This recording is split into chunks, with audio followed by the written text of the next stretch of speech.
Mais déjà, commencer par reporter les élections au niveau de la LINAF et la LINAFJ, cela ne montre pas de la volonté pour ces comités de normalisation de pouvoir respecter le calendrier électoral. Nous sommes en train de préparer les élections au niveau de la FECOFA. Comment expliquer à ce que vous puissiez mettre en place le calendrier, une organisation dont le financement de ce qui est nécessaire, l'organisation, le vote ne soit pas encore pris?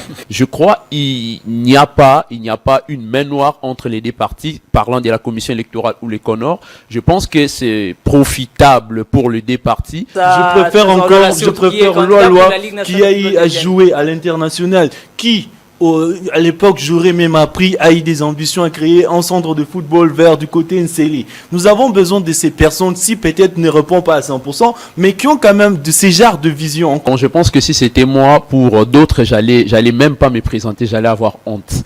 Parce que François Kaboulo Mwana Kaboulo, il n'a rien fait étant ministre des Sports en République démocratique du Congo.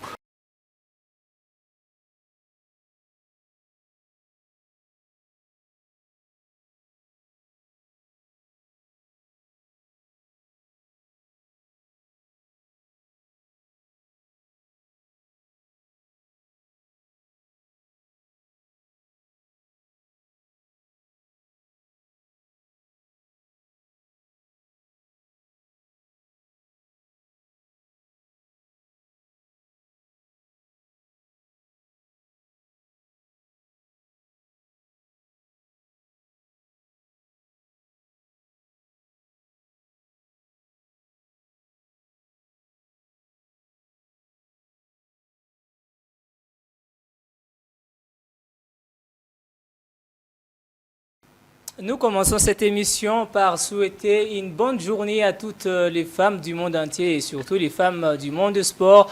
Amis sportifs, vous avez compris, c'est KMC Sport. Aujourd'hui, nous sommes le dimanche 8 mars 2026.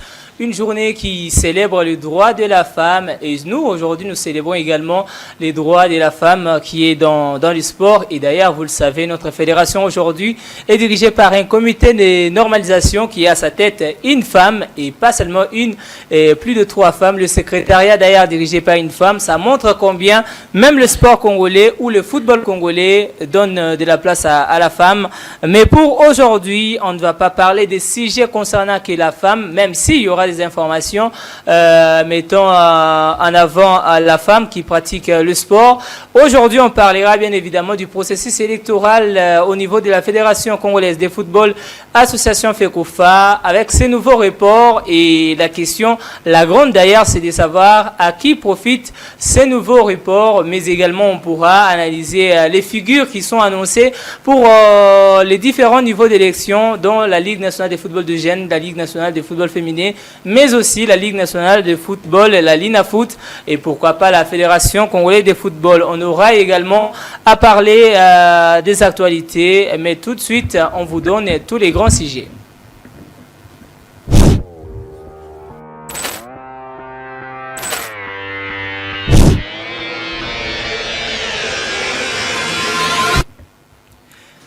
Eh bien, je l'ai dit au début de cette émission, parmi les grands sujets, il y a bien et bien la question des plutôt des processus électoraux au niveau de la FECOFA, avec un nouveau programme qui a été publié, vu le report, parce que vous le savez, avant, les élections devraient commencer déjà de demain avec la LINAFJ. Malheureusement, il y a eu ces nouveaux reports qui a été annoncé par la commission électorale sur demande du comité de normalisation de la FECOFA. Autour de cette émission, on parlera également de la fin des carrières de l'ancien international congolais Paul-José Mpoku, lui qui a arrêté avec sa carrière de footballeur. On pourra bien évidemment dire un mot sur lui et sur l'héritage qu'il laisse derrière lui au travers son football, mais surtout sa présence sur quelques matchs avec le Léopard de la RDC, mais aussi sa participation à la CAN 2027. On parlera également autour de cette émission de la Ligue des champions européenne avec le 8e de finale qui seront déjà à l'image ou à l'honneur déjà de ces mardis avec des matchs en tout cas à couper les souffles. Sont là les grands sujets qui vont faire notre émission aujourd'hui. Amis sportifs, c'est parti pour cette émission et on débute avec la page actualité.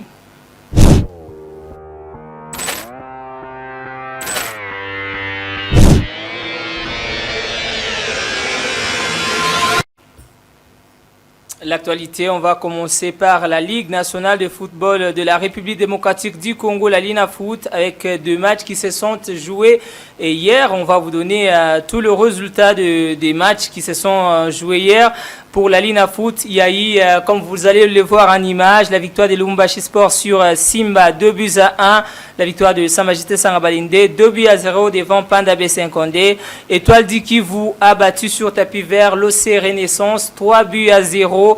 Il y a eu également la courte victoire de l'ASV Club devant Bukavu Dawa sur la note de 1-0. Et match d'ailleurs qu'on va vous proposer un petit résumé pour voir ce qu'a été le derby ou alors la rencontre ASV Club de Kinshasa, Bukavu Dawa, 1-0 au stade Père Raphaël de la Quétude.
Résumé en image de la victoire de l'SV Club de Kinshasa contre l'OC Bukavu Dawa. La Linafoot également aujourd'hui.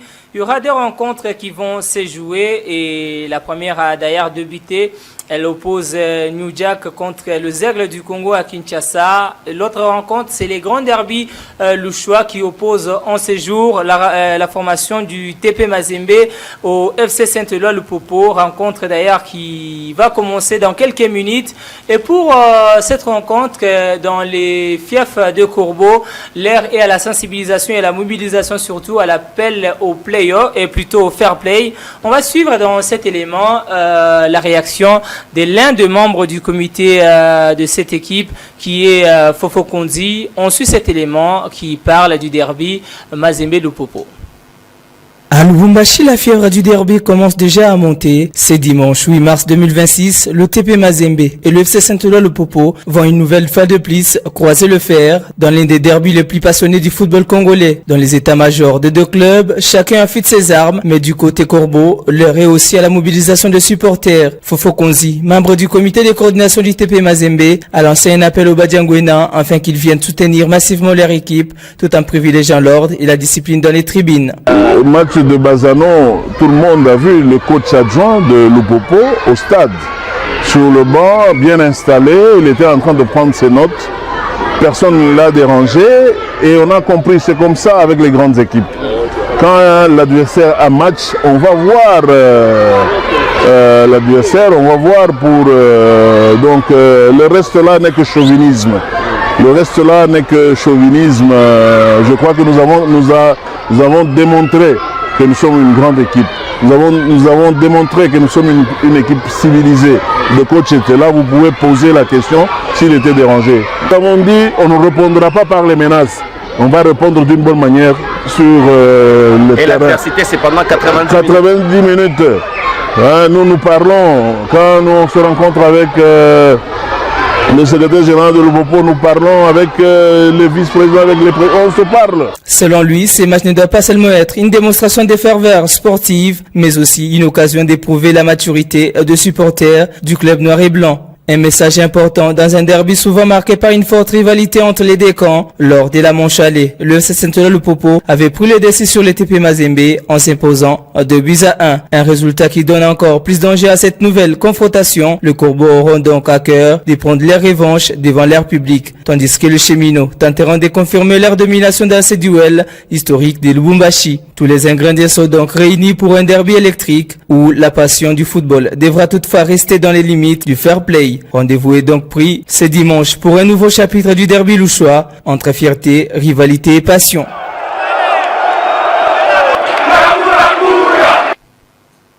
C'est tout à l'heure entre fierté, rivalité et passion. Mazembe Lupopo dans quelques minutes. Tout au long de cette émission, on vous donnera d'ailleurs le déroulement de cette rencontre. Alors, autre chose dans cette émission, à 33 ans international de la République démocratique du Congo, on parle de Paul-José Mpoku, a annoncé la fin de sa carrière professionnelle après plus d'une quinzaine d'années passées sur les terrains et un parcours riche entre la Belgique, l'Italie, la Grèce et la Turquie.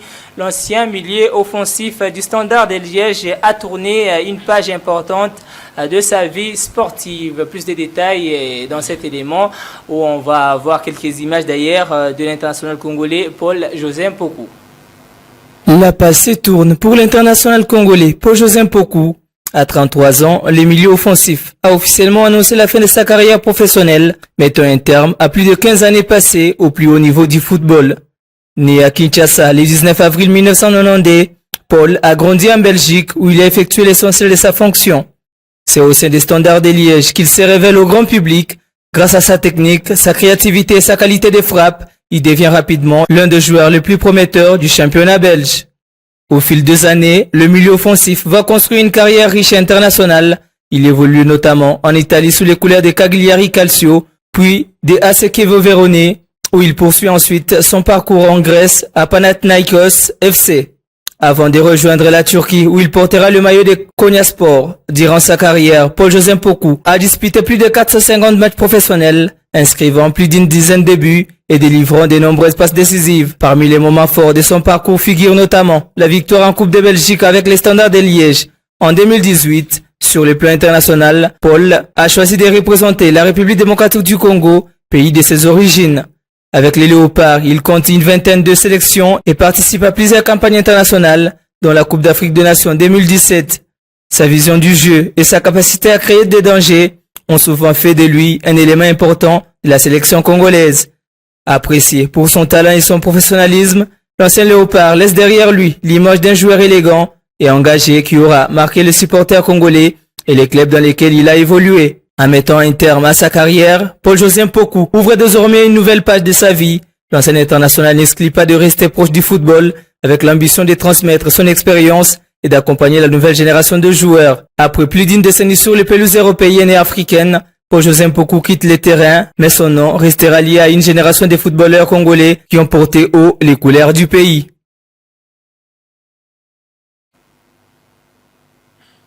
On parlera de Paul-José Mpoku dans cette émission également. Alors on va passer aux élections de la FECOFA qui sont d'ailleurs parmi les sujets de cette émission. Les nouvelles dates ont été rendues publiques par la commission électorale et pour ce faire, les élections qui devraient avoir lieu déjà à partir de ces 9 sont reportées au 6 avril prochain, comme vous allez le voir en image. Pour la Ligue nationale de football de Gênes, ça sera le 6 avril. Et le 7 avril, ça sera la LINAF au lieu d'ailleurs du 10 mars comme c'était prévu. Et puis le 8 avril prochain, ça sera la LINAFoot au lieu de 11 mars comme c'était prévu. Mais pour les élections de la FECOFA, ils vont être en tout cas maintenus au 11 avril prochain. Et la remise reprise pour ces élections, ça sera pour les 12 avril. Donc on espère qu'on n'aura plus de nouveaux reports. Et il y a d'ailleurs des noms qui se disent déjà dans les murs pour la FECOFA. Mais pour les élections des ligues, les candidatures sont déjà confirmées. On parlera d'ailleurs de leur nom tout au long plutôt de cette émission. Et puis on termine avant plutôt de terminer, on va parler de la Ligue des Champions avec le match qui sont prévus déjà pour cette semaine qui commence à partir du mardi déjà pour les premières rencontres. On aura Galatasaray contre Liverpool, il y aura Atalanta contre Bayern Munich. L'Atlético de Madrid qui va jouer contre Tottenham avant que Newcastle de Johan Wissam joue contre l'FC Barcelone. Et puis le mercredi, il y aura Leverkusen contre Arsenal, Bordeaux Glimt contre Sporting CP, les Paris Saint-Germain contre Chelsea. Et puis le Real Madrid qui va jouer contre Manchester City. Sont là les matchs qui sont prévus pour... cette semaine. On espère que toutes ces rencontres vont tenir leur rendez-vous et d'ailleurs tout au long de cette émission on va également en parler. Et puis on va terminer par une information qui concerne également les femmes sportives et c'est parler de la préparation de la CAN Handball 2026 qui se jouera en Tunisie et les Léopards sont d'ailleurs en Tunisie en ce moment pour préparer cette CAN. Les Léopards dames ont signé une victoire encourageante face à la sélection tunisienne hier déjà 25 contre 21.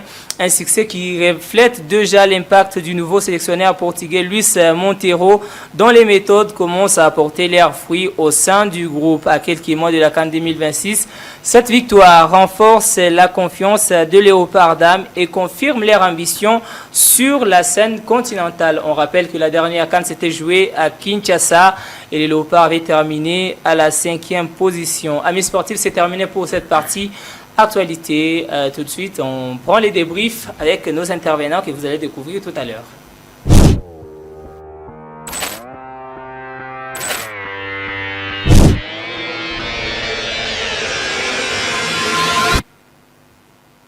Allez, c'est parti pour cette partie actualité. Comme vous le savez, on va parler aujourd'hui de quelques sujets très importants dans les élections au niveau de la FECOFA et des ligues nationales.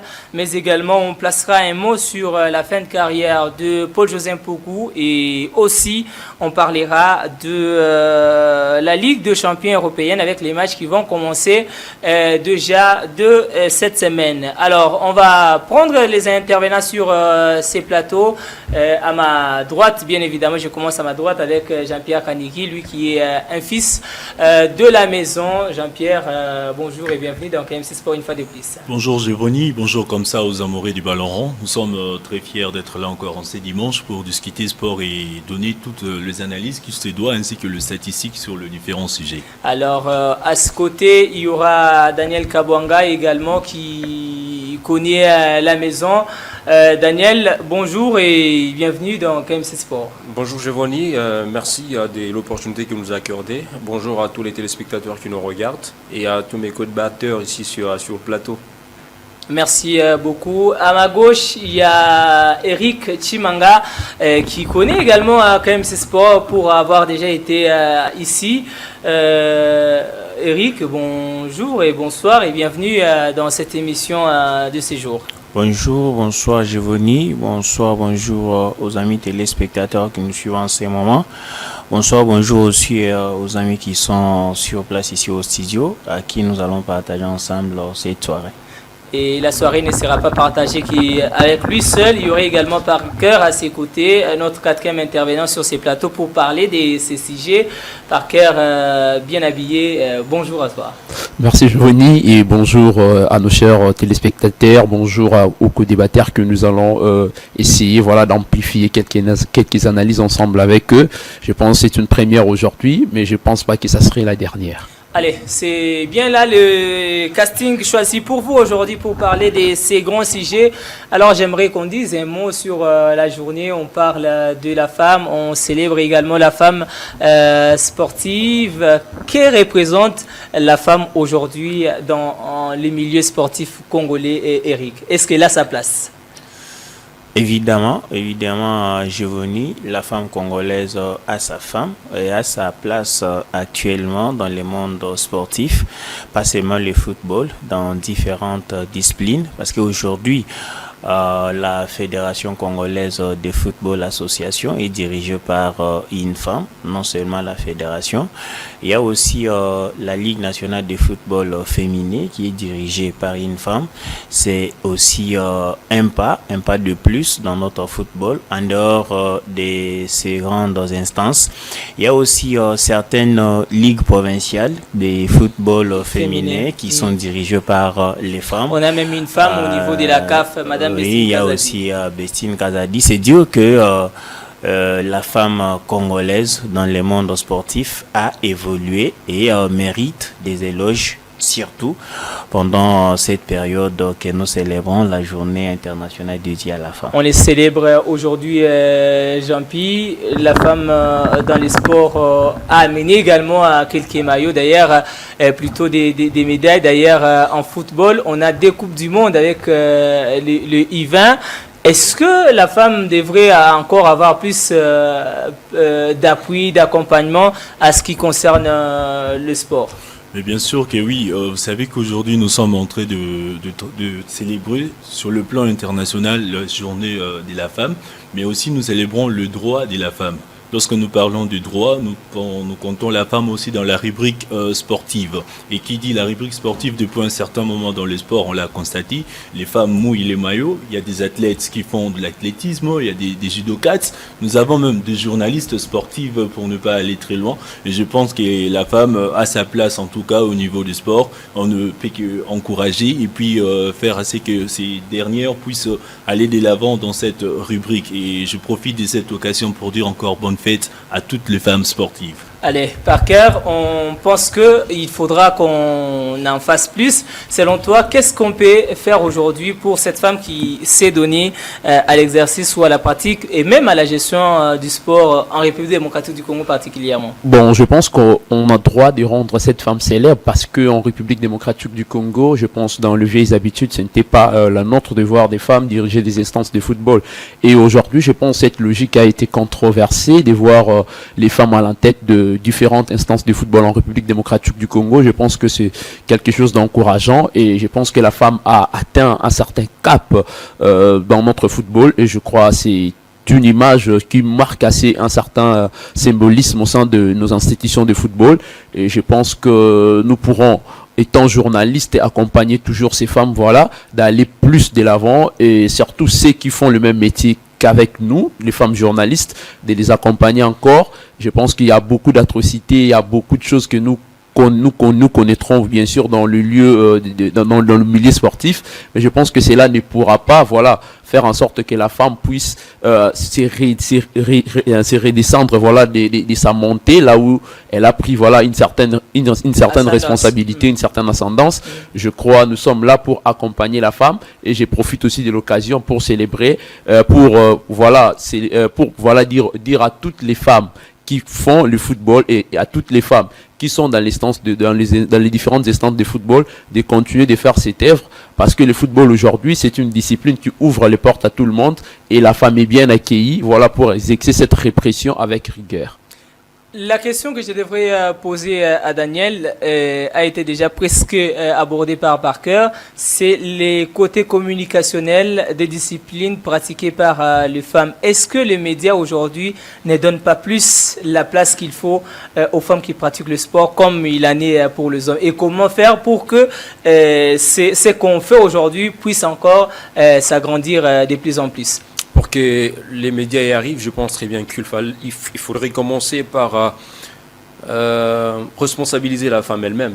C'est elle-même qui doit justement attirer les médias vers elle, justement pour qu'on puisse parler d'elle. S'il y a des femmes qui ne sont pas capables de pouvoir se surpasser, se transcender et faire des choses qui approchent les médias vers elles, je ne pense pas que les médias iront facilement vers ces femmes-là.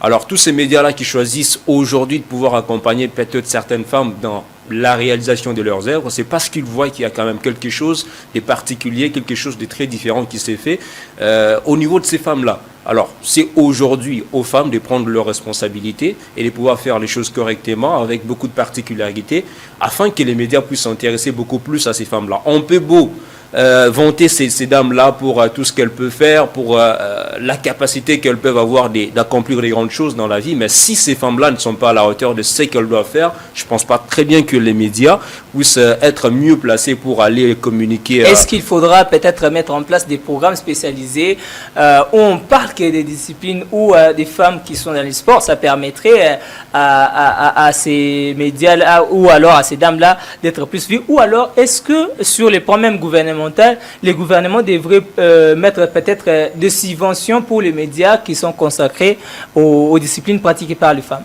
pas simplement des disciplines, mais aussi des programmes qui valorisent la femme, des programmes qui poussent des femmes à accomplir des grandes choses. Parce qu'aujourd'hui, on a comme l'impression que les femmes se négligent elles-mêmes. On va accuser les hommes, on va dire beaucoup de choses sur les hommes. Pourquoi? Parce qu'ils n'accompagnent pas les femmes, ils ne soutiennent pas les femmes. Mais après, moi, je pense très bien que c'est la femme qui doit être au centre de toutes ces choses-là. Après, il y a aussi certaines responsabilités qui incombent aux médias, qui incombent au gouvernement. Mais je pense très bien que le premier vecteur du développement de la femme, c'est elle-même. Merci beaucoup, Daniel. D'ailleurs, on a un média consacré au développement du sport pratiqué par les femmes qui est Sport au féminin. On espère que cette femme-là va se responsabiliser. On souhaite en tout cas toutes les meilleures choses du monde aux femmes qui sont dans les mondes du sport et surtout également qui sont dans les médias et femmes des médias qui sont attachées au sport, journalistes sportifs. Nous vous souhaitons des très très bonnes choses pour ces jours du 8 mars. Alors, on va entrer dans les autres sujets d'actualité. On commence par un international qui a mouillé les maillots avec les Léopards. Lui, c'est Paul-José Mpoku qui a décidé d'arrêter sa carrière à 33 ans. Je commence avec Parker parce qu'il a déjà les micros. 33 ans, il arrête sa carrière. Quel souvenir avez-vous aujourd'hui de Paul-José Mpoku? Je pense qu'à l'orée de mon intervention, j'aimerais d'abord parler de cet homme dont je connais à Tottenham Hotspur. Paul-José Mpoku, l'un des joueurs qui a fait en sorte que le drapeau de la République démocratique du Congo soit redoré à l'extérieur du pays, bien qu'il est arrivé en pétard dans la sélection. Mais je crois que c'est un joueur qui a réussi sa carrière au sein de notre tanière. Et ce que je garde comme souvenir de Paul-José Mpoku, je pense que c'est l'un des buts qu'il a marqué face au Togo, je me rappelle, c'était la CAN. Et un parcours, je pense je crois que Enoch va nous aider avec l'image de Paul-José Mpoku en illustration. Comme ça, on saura découvrir les talents qu'a ces joueurs. Un talent majestueux, je pense, 20 sélections au sein de notre sélection et 6 buts marqués. Je pense qu'étant milieu offensif, il a réussi son cap et il a imposé un certain respect au sein de notre sélection. Lui qui a d'ailleurs marqué un super but également lors de la CAN 2027 contre le Ghana. 2017 plutôt contre le Ghana. Daniel, tu retiens quel souvenir de Paul-José Mpoku? Moi, c'est vraiment ces buts-là contre le Ghana en 2017. C'est sur coup franc, la RDC était en train d'être menée. Et c'est bien lui qui va égaliser sur ce coup franc magistral en pleine lucarne pour faire revenir la RDC à la hauteur du Ghana. Je pense très bien que c'est un joueur qui n'a pas eu assez de sélection avec l'équipe nationale, mais on a plus vite senti son importance dans la tanière des Léopards, même si après, il avait aussi un autre rôle d'ambassadeur. Il a su quand même convaincre certains joueurs à venir représenter la République démocratique du Congo. Je pense très bien que ce qu'on peut retenir de lui, c'est ce rôle d'ambassadeur et aussi ce joueur discipliné qu'il était, que ce soit en club ou encore en sélection nationale. Malheureusement pour lui ou heureusement pour lui, c'est son franc-parler qui lui a un tout petit peu éloigné de cette sélection alors qu'il avait encore la possibilité de pouvoir enfiler le maillot de la RDC. Alors, Eric, vous pensez que ce joueur a donné tout ce qu'il avait pour la sélection ou alors il y avait encore des choses à donner, même pour le football d'ailleurs, parce qu'il arrête à 33 ans alors qu'aujourd'hui, on a des joueurs qui jouent au foot même à 40 ans, 42 ans et parce que lui, il arrête à 33 ans. Vu le temps qu'il a eu pour la sélection congolaise, il a vraiment tout donné. Même si il nous laisse à tôt. Donc c'est un joueur qui a tout donné. Vu sa manière de jouer, c'était un joueur très très discipliné. C'était tout à fait dangereux ou je dirais les mots me manquent. Donc c'était vraiment c'était très rare. Oui, c'était un joueur très rare de voir ces joueurs-là écoper des cartons jaunes, pourquoi pas des cartons rouges. Il était discipliné sur le terrain. Alors c'était un joueur très très magnifique pour nous et sa façon de tirer les coups de pied arrêtés. Ça nous a vraiment attiré jusqu'au jour d'aujourd'hui. Nous n'avons pas encore eu les joueurs de ces talents-là qui peuvent tirer des coups de pied arrêtés comme Paul José Mpoku.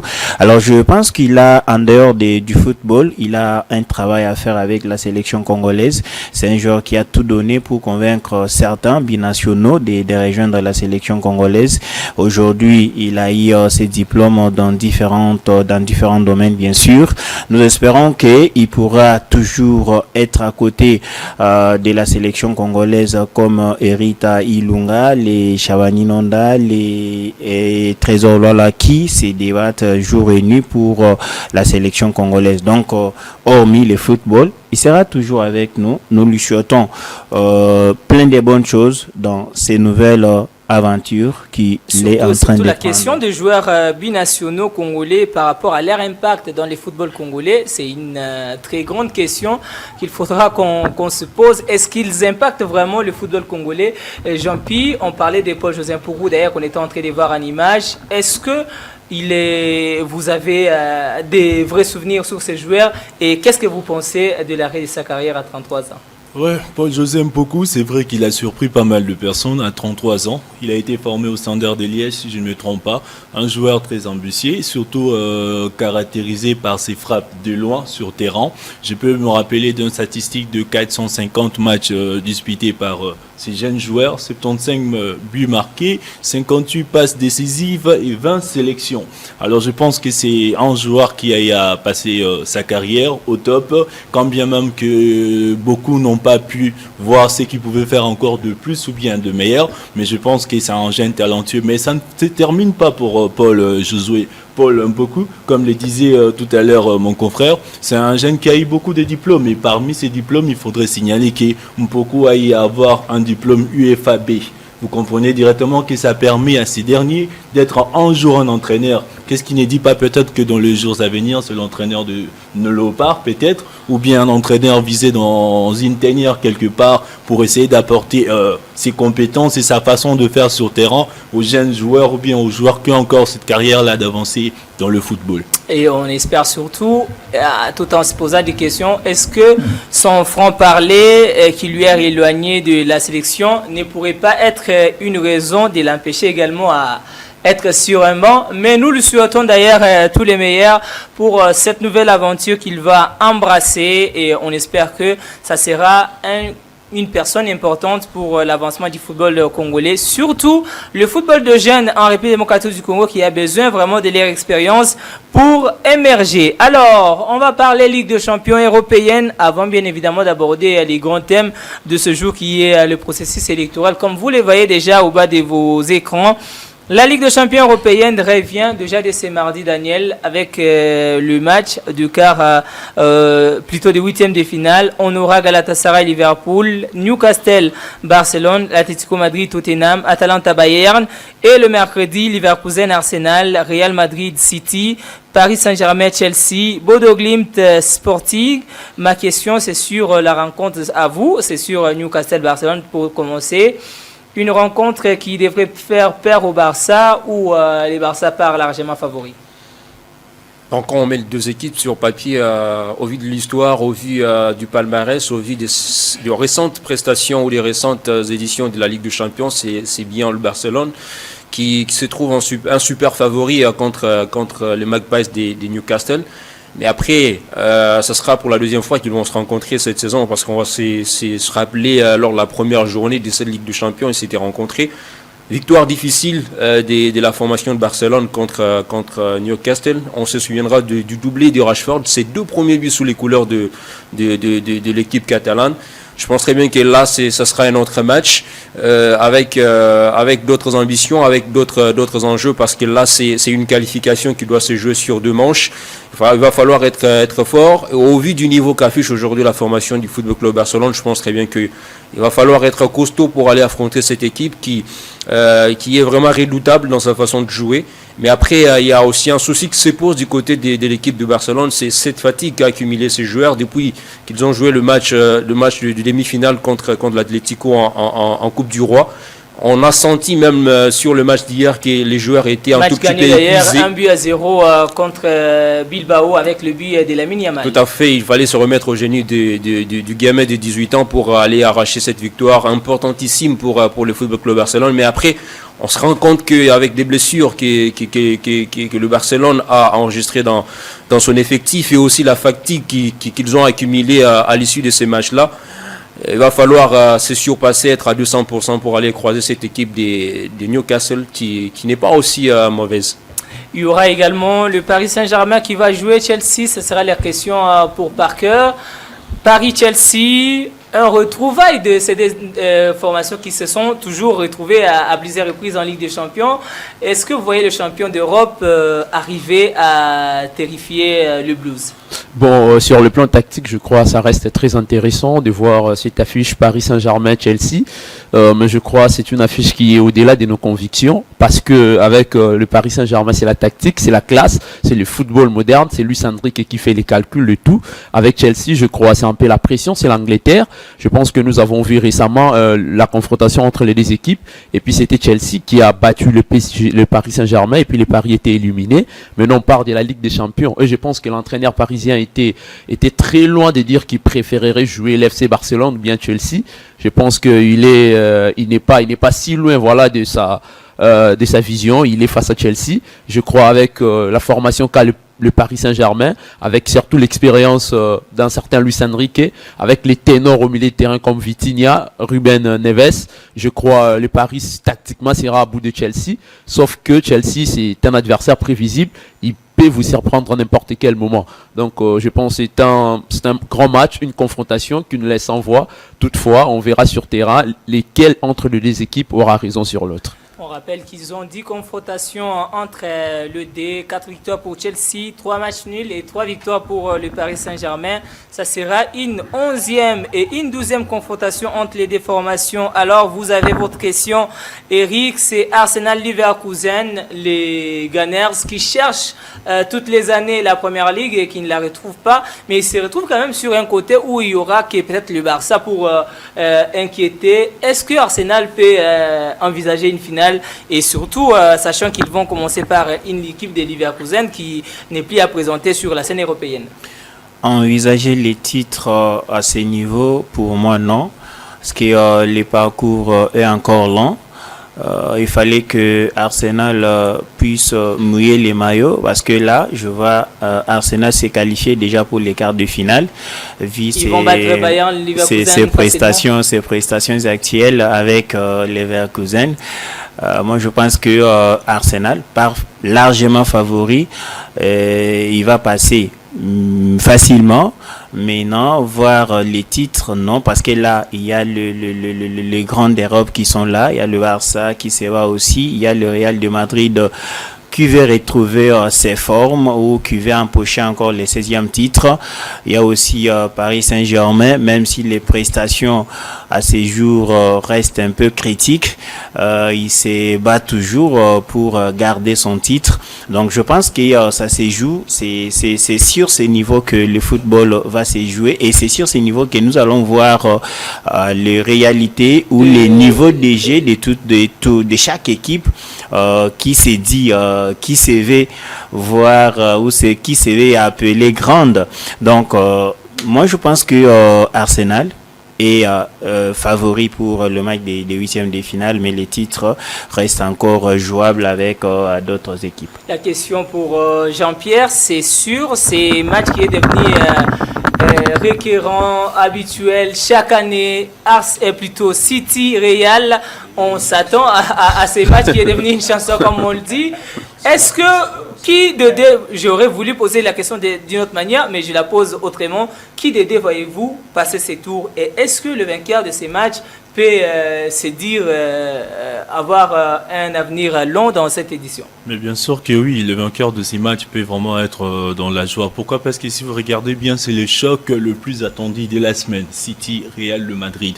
Vous avez le Citizen qui sont très forts dans le jeu, qui savent vraiment très impacter, très influents, très agressif dans le jeu parce que c'est pas une première fois de voir Real faire face aux Bleus, Blancs de l'autre côté de l'Angleterre. Et en même temps, du côté du Real, il faudrait souligner que nous avons là le club qui a le plus d'expérience dans cette compétition, qui va jouer face à un club qui a le côté physique très dominant. Mais maintenant, le problème, c'est que nous avons dans la tanière du Real de Madrid le côté Mbappé qui était blessé. Je ne sais pas s'il va vite déjà rejoindre l'équipe, le club pour faire son entrée ou bien son retour. Et d'un côté, vous avez Vinicius qui récemment a eu pas mal de difficultés sur la pelouse verte par rapport au poste qu'il a joué du côté nef et qui a pas mal aussi raté d'occasion. Je pense que de son côté, de leur côté, le Real de Madrid doit beaucoup préparer cette rencontre. Ils ne doivent pas compter que sur l'aspect expérience, mais ils doivent vraiment voir le City qu'ils ont eu à jouer, les City qui a eu à battre 2 fois, les City qui a eu des fois à tenir en échec, qui a eu des fois à tenir pour un match nul.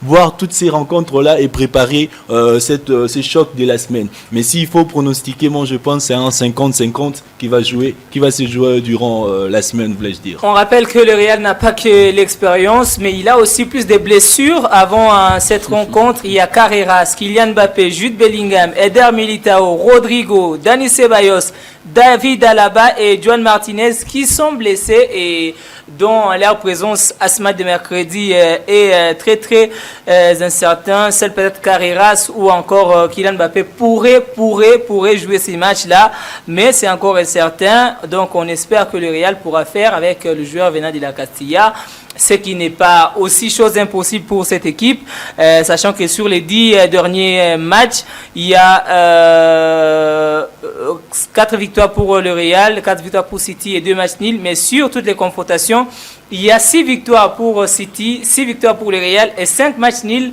Ça s'annonce très compliqué. La dernière question, c'est une question ouverte à tout le monde. On va parler d'une équipe particulièrement qui est Bodo Glimt, qui fait un parcours extraordinaire dans cette campagne de Ligue des Champions, qui a joué sur ces 5 derniers matchs Dortmund, City, Atlético Madrid et l'Inter de Milan. 0 défaite, 4 victoires, 1 match nul. On va dire que c'était l'année des Norvégiens. C'est déjà la révélation de l'année dans cette compétition, la Ligue des Champions. On ne les attendait pas à ce niveau. Faire tête au grand de cette compétition, c'est déjà faire quelque chose. Et même se qualifier en 8e de finale, c'est déjà faire un pas des géants dans cette compétition. Lorsque vous le regardez, c'est pratiquement une équipe qui ne joue pas du championnat national jusqu'à preuve du contraire. Ils n'ont pas de championnat, mais ils se contentent que quelques matchs amicaux et quelques entraînements. Et voilà, parce qu'ils étudient aussi bien leurs adversaires. Ils ont des joueurs pas complexés, qui se connaissent pratiquement très bien et qui jouent ensemble. Ils ont en tout cas brandi le collectif dans leur façon de jouer. C'est les collectifs qui priment avant tout. Il n'y a pas de joueurs exceptionnels dans ce groupe-là. Pour moi, je pense très bien que c'est une équipe qui va pas mal surprendre d'autres à cette étape de la compétition parce que tout est permis. Et on ne sera pas en tout cas vraiment surpris de voir que cette équipe a sorti à son adversaire dès le 8e de finale. Bodo Glimt qui va d'ailleurs bientôt, comme Daniel l'a dit, commencer son championnat. Ce sera pour le 22 mars prochain qu'ils vont commencer leur championnat. Alors on va dire que au-delà de matchs gagnés, certes qui sont importants, mais par cœur, le piège n'est pas de tomber sur une équipe de presque le même niveau que le Sporting CP pour Bodo Glimt. Bon, je pense que Bodo Glimt, c'est un outsider, voilà, qui nous laisse en voie. C'est une équipe qui est sortie de l'anonymat. Je pense qu'ils produisent un football un peu compliqué. Bon, c'est compliqué de comprendre la tactique parce que c'est tout le monde qui joue, c'est tout le monde qui attaque et c'est tout le monde qui se fixe vers Hogg parce que c'est lui l'ébitaire. Donc, je pense que cette équipe face à Sporting CP, il n'y a pas grand-chose parce que si nous regardons voilà les parcours et ce qu'ils ont déjà accompli, ils ont tenu face à des grandes équipes, ils ont éliminé l'Inter de Milan, lui qui était peut-être l'une des favorites de cette compétition de la dernière édition. Il a tombé face à Bodo Glimt et pourquoi pas douter de cette équipe. Je vous préviens et je vous dis, je pense que je vous l'avais dit autrefois, que cette équipe a des choses à jouer. C'est pourquoi j'ai évité que le Real de Madrid rencontre Bodo Glimt. Donc je pense que face à Sporting CP, il y aura un travail qui sera bien fait, surtout dans ces stades où il fait tellement froid, de 7500 personnes, je crois, ça serait très facile pour Bodo Glimt. On espère qu'ils vont accomplir. Alors on revient à Jean-Pierre. Bodo Glimt, est-ce qu'ils peuvent espérer peut-être aller jusqu'en finale? Parce que là, ils jouent contre 4 de meilleures équipes européennes. Aujourd'hui, nul contre Dortmund, victoire contre City, victoire contre Atletico, 2 victoires contre l'Inter de Milan. On se dit que c'est un parcours de champion. Vous savez que Bodø Glimt a traversé les types des résultats du football. Ils ont fait le nid, ils ont gagné et je pense au moment où ils ont été tenus à échec, un moment vers le début, je ne me rappelle plus. Mais Bodø Glimt, c'est qu'il faudrait retenir de ces clubs, ils jouent à domicile. Et quand on dit que Bodø Glimt est en train de jouer du côté à domicile, du côté Norvège, vous devez comprendre que Bodø Glimt a des supporters très bouillants. Et je pense que Sporting doit déjà se préparer en fonction de ça parce que c'est un club qui a pas seulement du G, qui a pas seulement la collectivité, mais qui a aussi le côté précis pour les supporters qui sont toujours derrière ce club. Mais attention, Bodø Glimt qui a éliminé le tenant du titre récemment l'Inter de l'autre côté, est-ce que nous pouvons dire qu'il est impossible de voir ces clubs arriver jusqu'en finale de ces championnats? On ne peut pas dire non, on ne peut pas dire aussi oui, parce que le football, comme je l'ai dit toujours par définition, c'est la science du réalisme. Attendons-nous à voir Bodø Glimt qui peut arriver jusqu'en finale, qui peut tenir City, si City pourrait se rencontrer avec lui, qui peut tenir Real de Madrid ou Barcelone en échec, parce que c'est un club qui apporte du jeu, et vous l'avez même constaté, lorsqu'il faudrait jouer à l'offensive, défensive, ces clubs jouent avec un G qui ressemble au parallélogramme comme figure géométrique. C'est tout le monde qui va vers le côté défense pour essayer de combattre l'ennemi. C'est tout le monde qui attaque, c'est tout le monde qui est vraiment en synchronisation, voulais-je dire. Et ça fait assez que ces clubs puissent être très forts. Sachant que sont un petit club, peut-être sur leur côté, face à ces grands clubs dans ces championnats, c'est tout à fait normal qu'ils puissent se donner cette façon de jouer. Et attendons-nous à ce que nous puissions avoir du Diogo Gabonito entre Bodø Glimt et puis Sporting. Et sachant qu'en quart de finale, si Bodø Glimt passe, il pourrait rencontrer le vainqueur du match Arsenal-Leverkusen. Ça sera encore un parcours où ils vont rencontrer presque les équipes de la même catégorie, Eric. Alors on s'attend que Bodø Glimt peut être la surprise. C'est déjà la révélation, ça il ne faut pas le dire.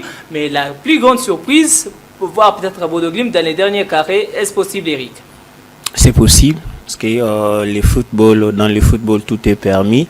Vu le parcours de cette équipe de Bodo, c'est une équipe qui a surpris plus d'un sportif au monde.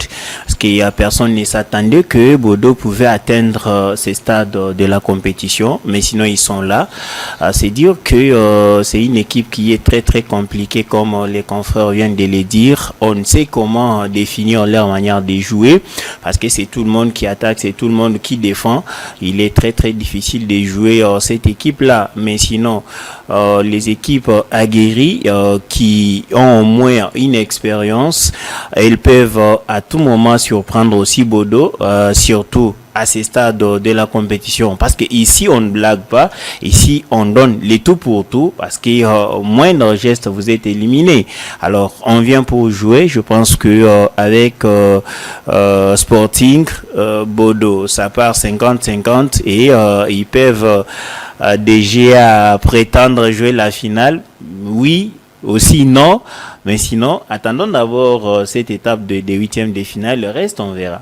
Le reste, on verra, mais on les saura également à partir déjà de ce mardi où ces deux équipes vont jouer. Bodø Glimt qui joue contre le Sporting CP du Portugal, et on saura si cette équipe ira aller plus loin que possible. Mais leur parcours déjà est à saluer, une équipe qui a en tout cas fait des résultats que personne n'attendait. On entre dans les vifs du grand sujet de ce soir, la question des élections au niveau de la FECOFA, au niveau des ligues nationales. Les élections qui devraient avoir lieu déjà pour ce lundi sont reportées au 6 avril prochain, mais on va se poser cette question: à qui profiterait ces nouveaux reports? Est-ce que ces nouveaux reports est important pour les candidats qui avaient déjà annoncé les candidatures, ou encore ça amène les incertitudes bien évidemment dans les têtes de ceux qui pensent qu'il n'y a pas de la volonté à organiser ces élections?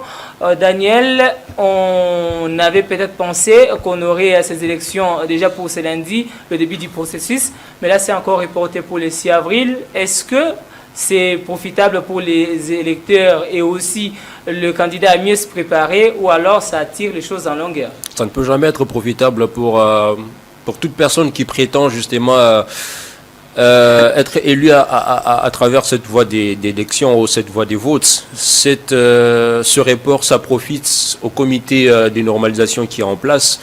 Donc c'est la seule personne ou la seule entité ou les seules personnes à qui profite bien évidemment ce report. Pourquoi? Parce que ils vont rester sur place, il n'y aura pas d'élection à la date prévue.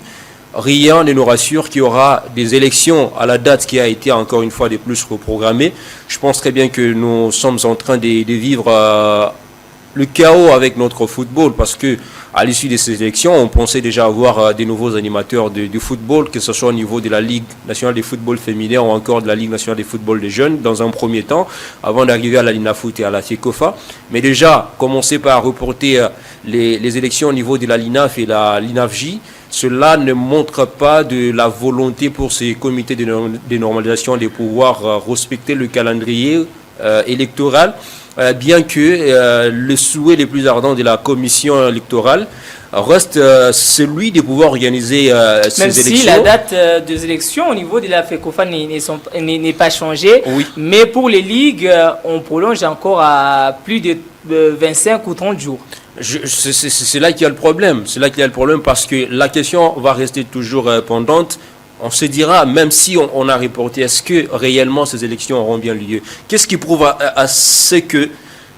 que ce temps-là qu'on a demandé avant de organiser ces élections, pendant ces temps-là, on pourra avoir les moyens qu'il faut pour organiser ces élections-là? Est-ce qu'on pourra réunir tout ce qu'on a pu avancer dans ce communiqué-là avant de reporter ces élections? On pourra réunir tous ces moyens logistiques ou financiers pour organiser ces élections dans les temps qu'on leur a accordés? C'est la question qui se pose. Je pense très bien que ce qui manque aujourd'hui, c'est la volonté du comité de normalisation de pouvoir nous doter de ces élections-là à travers lesquelles on aura de nouveaux animateurs. Eric, on y croyait tous, on pensait que ces élections allaient avoir lieu déjà pour ce lundi. Et est-ce que ce report vient encore creuser le doute qu'il y a dans les cœurs ou les têtes de férus du ballon rond qui se disent qu'il n'y a aucune volonté, comme vient de le dire Daniel, d'organiser ces élections? Ou alors on doit croire à la logique qu'il y a un problème des moyens financiers? Pas problème de moyens, comme les comités de normalisation viennent de l'annoncer, Gévoni. Parce que avant de faire sortir ces calendriers-là, le membre du comité de normalisation devrait d'abord s'assumer ou s'assurer que les comptes où ils disent qu'ils n'étaient pas encore crédités étaient déjà boostés. Parce que vous ne pouvez pas faire sortir les calendriers si vous-même vous n'êtes pas encore sûr de ce que vous faites. Parce qu'avant de le faire, il fallait d'abord voir ces comptes-là, si la FIFA avait déjà crédité ces comptes-là. Donc, c'est dire que les comités de normalisation n'ont pas la volonté de faire ou soit d'organiser ces élections-là. Nous disons que nous avons besoin des élections pour que les football puisse rehausser ou puisse retrouver son meilleur niveau.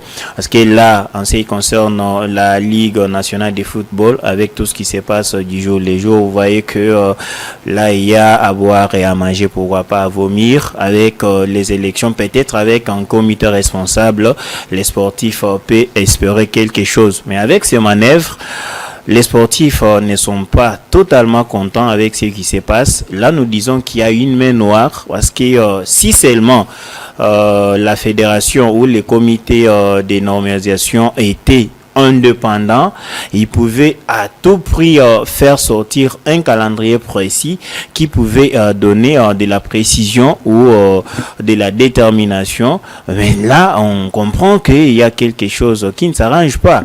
Nous pensons qu'avec ces nouvelles calendriers, nous ne sommes pas rassurés que ces élections-là auront lié dans les dates précisées ou dans les dates qui sont communiquées. Ils ne sont pas rassurés.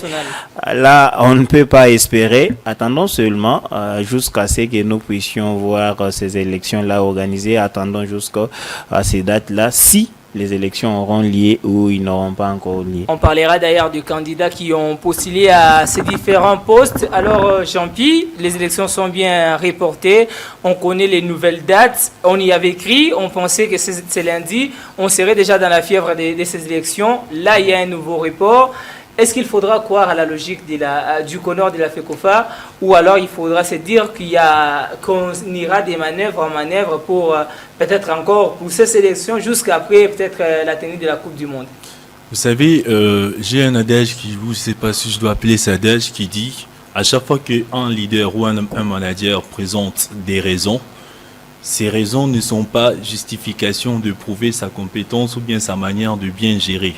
Mais ça sera qu'une vérité pour des analystes sportifs que nous sommes pour savoir faire comprendre ce qui devait être fait. Comme l'a bien dit Eric, nous sommes en train de préparer les élections au niveau de la FECOFA.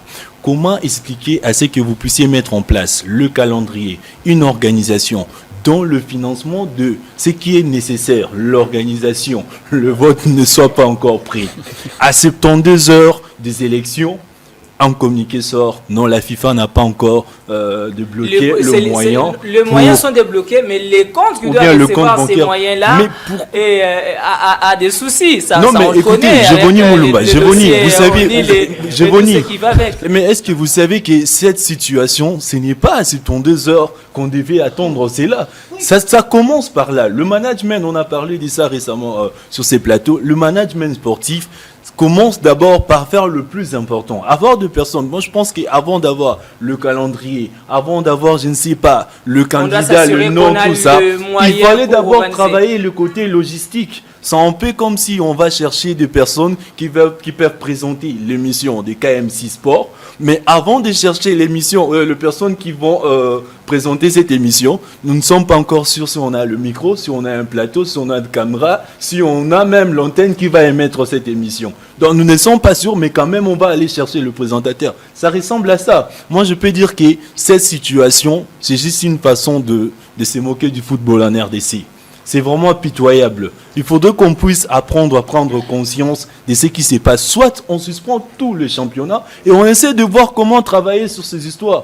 Et vous allez voir comme ça, on va aller jusqu'en avril. Et que dire de ces délégués de championnats ou bien de nos ligues qui ne sont même pas encore à Kinshasa. Et on va encore nous dire que ces gens ne sont pas prêts à venir, on va encore reporter, ou soit encore le club ou bien les autres qui investissent dans d'autres championnats qui se jouent. Doit-il encore demander encore une faveur de façon à ce qu'ils avancent de l'autre côté, afin qu'on arrête avec les élections? En tout cas, il y a beaucoup à dire, je pense. Prochainement, quand on va revenir encore sur ce peuple, parce que c'est vraiment un sujet qui va nous prendre beaucoup de temps, même le mois. Ces élections, tant que ce n'est pas encore organisé, on va les attendre. Alors, par cœur, il y a matière à réfléchir sur cette question d'élection.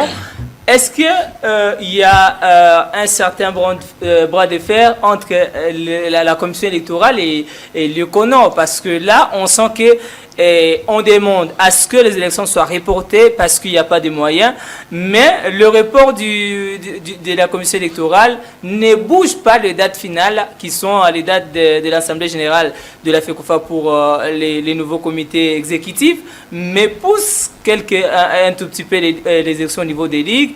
Est-ce qu'on va dire que la commission n'a rien à voir avec ce qui se passe actuellement à la réalité du CONOR? Bon, je pense que les isirs sont placés au-delà de ce qui devait être réellement. Je pense qu'il n'y a aucune partie qui est réfractaire entre les deux. Je pense qu'ils entretiennent des très bonnes relations, ils se parlent.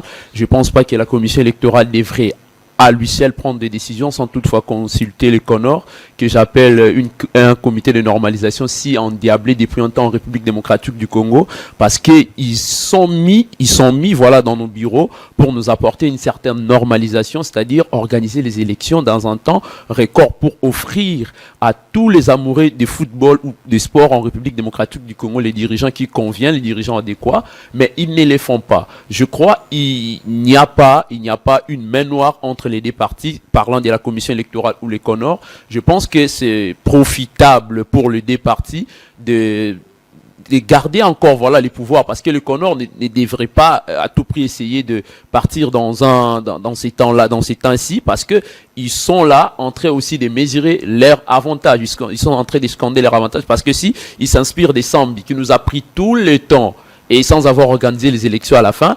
Et Madame Belinda, je crois, elle aussi a opté les pas pour nous prendre encore du temps, pour ne pas organiser les élections, pour qu'elles soient peut-être mises à la porte par la FIFA ou par la CAF. Bon, je sais pas. Il n'y a pas un bras de fer entre les deux parties, sauf qu'il n'y a pas une volonté aguerrie à faire la chose.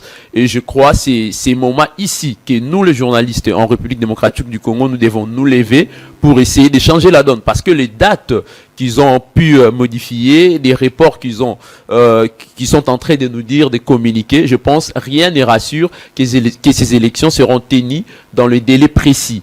Je pense qu'il y aura toujours des choses qui vont apparaître, il y aura toujours des reports et des reports. Je pense que Sambi était là, nous avons assisté à des reports, il y a eu toujours des raisons, des logistiques qui ont été évoquées. Je pense que Belinda et tout son bureau sont là pour faire quoi? Pour corriger les erreurs de Sambi. Mais malheureusement, les CONOR, les comités de normalisation, n'ont pas eu tout ce temps-là de corriger ces erreurs. Ils se sont encore permis de s'introduire dans le même erreur. Que les problèmes aujourd'hui, c'est les CONOR. C'est les CONOR parce qu'ils veulent à tout prix garder le pouvoir. Ils veulent le pouvoir. Ils veulent toujours être là, sauf que la CAF doit intervenir. Si pas la CAF, c'est la FIFA. Donc si la CAF et la FIFA n'interviennent pas, je pense que les CONOR n'aura pas ce temps-là de pouvoir organiser les élections en République démocratique du Congo. Parce que vous attendez des subventions qui viendront de la FIFA. Alors pourquoi pas accréditer vos comptes? Qu'est-ce que vous attendez pendant que vous avez publié un calendrier? Je pense qu'il n'y a pas cette volonté-là. Je pense qu'ils travaillent pour garder le pouvoir, ils travaillent pour nous faire distraire. Cette situation complexe avec le dossier O'Neill et tout ce qui va avec, les comptes bloqués. Alors aujourd'hui, on a besoin des élections, certes, pour le développement et l'avancement du football congolais. Qu'est-ce qu'il faudrait faire? Est-ce qu'il faudra l'intervention, par exemple, du gouvernement pour créer un compte à part qui va ne fût-ce que recevoir des financements du gouvernement pour l'organisation des élections, en attendant que la question soit décomptée au niveau du compte de la FECOFA, Daniel? Je vous dis, moi je crois que le problème des comptes là, c'est un faux fuyant. Parce que lorsqu'on a instauré le comité de normalisation au niveau de la FECOFA, je crois bien c'est en 2022 que cette histoire a commencé, fin 2022 avec M. Sambi. C'était quoi la mission du CONOR? D'organiser les élections. Normaliser les choses au niveau de la FECOFA. Tout à fait. Et surtout, parce que la mission primordiale était d'organiser les élections, mais en attendant, gérer les affaires courantes de la Fédération congolaise de football association. C'était la mission principale du CONOR lorsqu'ils sont venus. Vous allez me dire que depuis 2022 jusqu'en 2026, on n'a pas eu la possibilité de trouver des solutions à ces comptes-là qui a été bloqués. Depuis 2022, le premier comité de normalisation est venu et passé. Ça fait plus d'une année qui n'ont toujours pas trouvé des solutions. On est allé à la CAN et pendant tout ce temps-là, la FIFA ou la CAF subventionnait des équipes en République démocratique du Congo. Et ils recevaient cet argent par quelle voie? Pour qu'aujourd'hui, on nous parle des comptes qui ont été bloqués, qu'on ne sait pas réceptionner de l'argent, avoir des subventions pour organiser des élections. Non, c'est un faux fuyant. C'est du mensonge. C'est de la poudre qu'on nous frotte aux yeux. Il faut avoir le courage de les dire. Le comité actuel, ou le comité récent, ou le comité qui est passé, celui des Sambi, et celui actuel n'ont pas la volonté d'organiser les élections dans les délais impartis et selon le calendrier de la commission électorale afin de nous doter de nouveaux animateurs de football congolais, simplement parce que la Coupe du Monde approche et qu'à partir de la Coupe du Monde, on a une brèche, on a une opportunité de pouvoir se faire encore de l'argent avant de pouvoir laisser les choses. Parce que si on ne fait pas des élections avant la Coupe du Monde, ils seront là, ils vont travailler pour leurs intérêts, ils vont partir, on va nommer des nouveaux animateurs ou des nouvelles personnes avec un nouveau comité de normalisation et on va leur assigner la même mission et ils ne feront pas la même chose. Aujourd'hui, je pense très bien que la plus belle des choses à faire aujourd'hui, c'est organiser ces élections. Des gré ou des forces, des gré ou des forces. Parce que le compte qui doit recevoir les moyens, il faudra qu'on reste dans cette logique. Le compte qui doit recevoir le financement de la FIFA, et n'étant pas disponible pour recevoir ces Quels sont les efforts qu'ils ont fournis justement pour que ces comptes-là puissent être débloqués? Ils avaient tous ces temps-là de pouvoir réactiver leurs comptes. Vous pensez très bien que depuis 2022 jusqu'en 2026, on n'a pas trouvé la solution. C'est dans le peu de temps qu'on va trouver la solution. Et si et seulement si les Léopards se qualifient pour la Coupe du Monde, ces faux fuyants des élections seront peut-être enterrés. On ne parlera plus des élections. Il faut trouver une autre solution. Mais voilà pourquoi j'ai posé la question, Daniel. Je crois que Eric, on va également vous prendre sur la même question. Ma question était de savoir, est-ce qu'aujourd'hui, on est obligé peut-être d'inviter le gouvernement à créer, parce que la question va persister, il y aura cette question des comptes bloqués qui ne vont pas être ouverts. On ne croit pas que ça sera ouvert avant le 6 avril prochain pour ces élections, mais est-ce qu'il faudra qu'on dise que le gouvernement congolais, pour rassurer peut-être la transparence de ces finances-là qui doivent venir, doit créer un compte parallèle au compte de la FECOFA, spécialement pour ces élections, afin que ces financements-là arrivent? Est-ce qu'il faudra l'intervention du gouvernement congolais sur cette question afin de faciliter la tenue de ces scrutins? Je ne pense pas, Gévoni, je ne pense pas.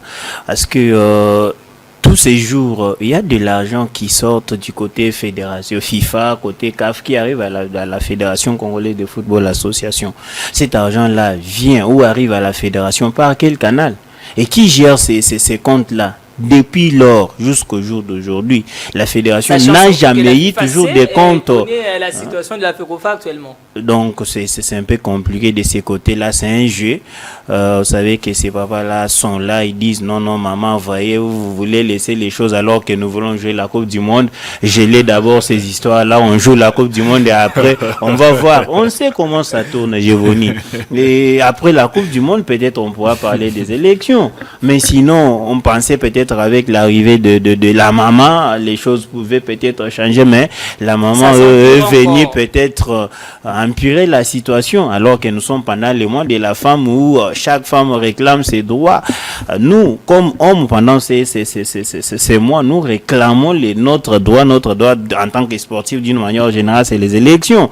La maman doit revoir dans ces brefs délais qu'elle nous a donnés, il doit travailler avec son équipe pour voir ces comptes-là. Si c'est pour ouvrir de nouveaux comptes, si c'est pour revoir les anciens comptes, ils vont les faire dans un bref délai, pourvu que les dates qui sont précisées soient respectées et les élections doivent avoir lieu. On reviendra sur la question des élections au niveau des ligues nationales. Alors, dans les 5 minutes qui nous restent, on va poser une question générale par rapport aux noms qui sortent déjà de partout. On parle d'une candidature probable du secrétaire général actuel de la CAF. On parle bien de Véron Mosengo. On annonce une candidature de l'ancien ministre du Sport, François-Claude Kaboulou.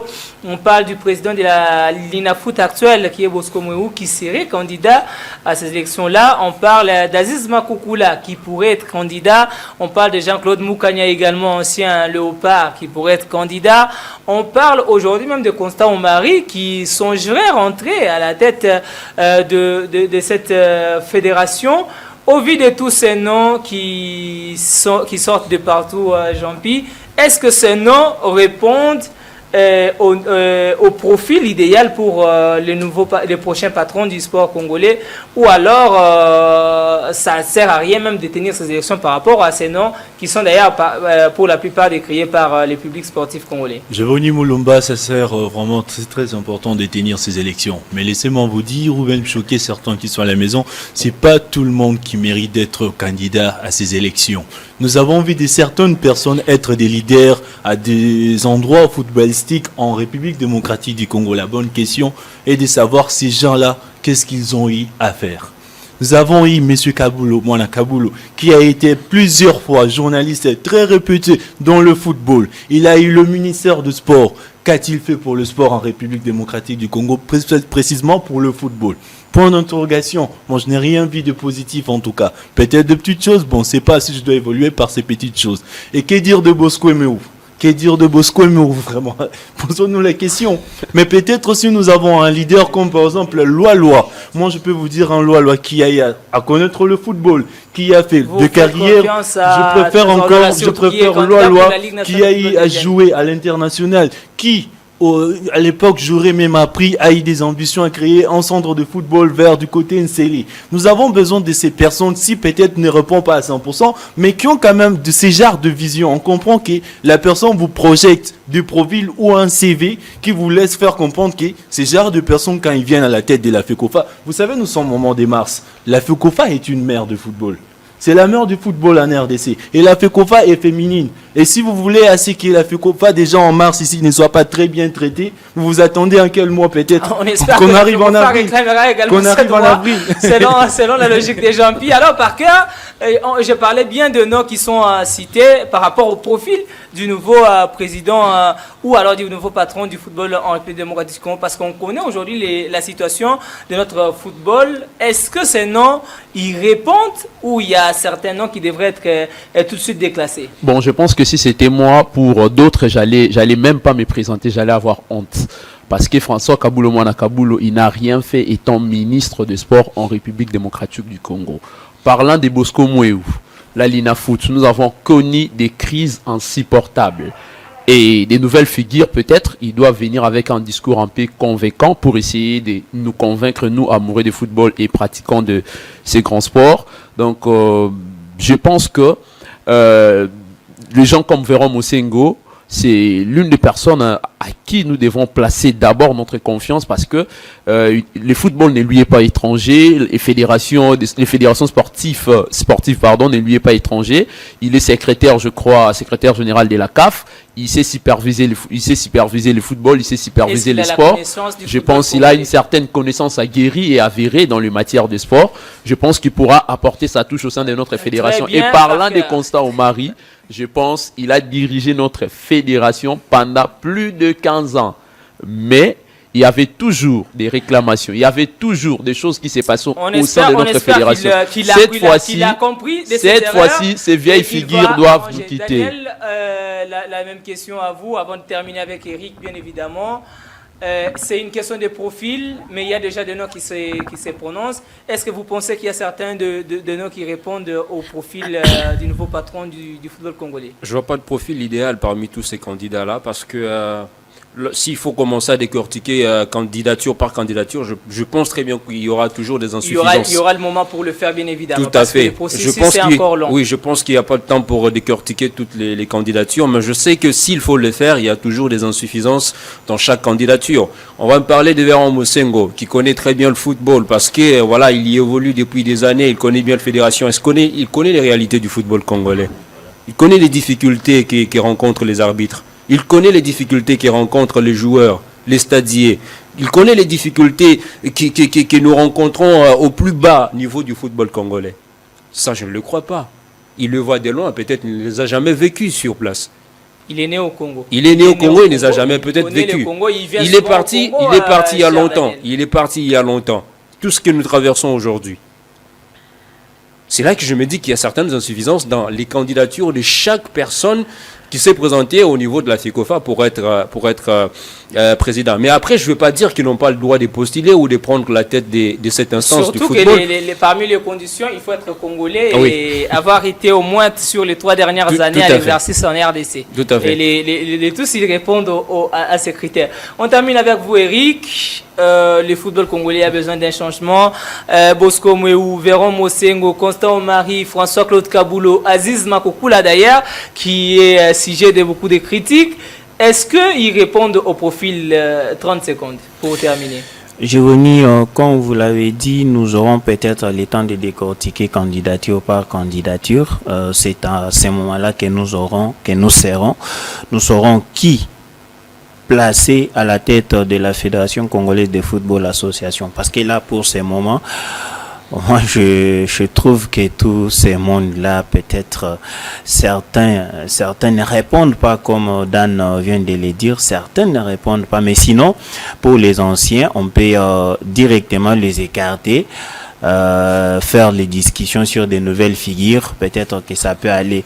Très bien. C'est un peu ça. Et comme nous aurons le temps de décortiquer prochainement, merci beaucoup, Eric. Merci à vous également, amis auditeurs. Merci Jean-Pierre. Merci Dan. Merci Parker. Merci et à Eric qui nous a vraiment émerveillés à la fin de cette émission en nous disant que toutes les anciennes figures devraient être écartées. Alors, en ce mois de la femme, laissez-moi rendre hommage à toutes les femmes de Kyria Media Channel, en commençant par notre directrice générale, Madame Naomi Kiazikina, qui en ce jour, nous la célébrons parce qu'elle arrive quand même à tenir cette grande entreprise de médias. Je célèbre également Emmanuel Kongolo et à Blessing, la petite sœur à Paul Sauvage, de la part du DT Gontran Mbunga. J'ai fait également un clin d'œil à toutes les femmes agents de Kyria Media Channel, en commençant par les très mariés qui est Gaïté Mbangou. Madame Gaïté Mbangou, j'ai fait un clin d'œil au bébé également, clin d'œil en ce jour où on célèbre le mois de la femme, clin d'œil également. Est-ce qu'il faudra qu'on dise clin d'œil au boss Christian Lumulukusa en ce jour et à toute sa famille.